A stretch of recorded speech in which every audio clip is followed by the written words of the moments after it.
I think it sort of caught us all a little bit by surprise, the way that they did it this year. Last year I was in the private room, the sequestered room, so it was a little less dramatic.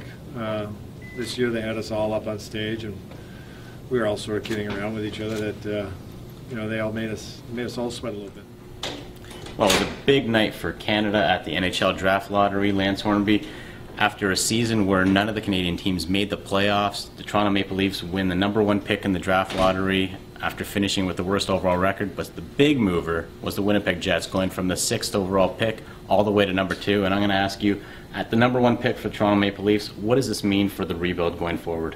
Well, it was all in here with the numbers tonight. Finally, some good news on the draft front for Toronto, who has lost so many GTA players to other teams over the years. And yes, I think this kick starts their rebuild even faster. Some really good players available in the draft, but also moving on with some of the guys they brought up the last little while. You've got Mitch Marner coming up as well. So I think a real boost for Toronto. And, maybe not playoffs next year, but certainly with a guy like Austin Matthews, if he goes #1, a good start. And I guess the same can be said for Winnipeg, moving from 6 to 2. Yeah, Winnipeg's probably not in the same situation as Toronto in terms of they're not in that dire straits need of a rebuild, but you know what, with the prospects they already have in the system and having made the playoffs a year earlier, getting a guy like Patrick Laine or Jesse Puljujärvi is going to be a huge shot in the arm for them in terms of moving forward.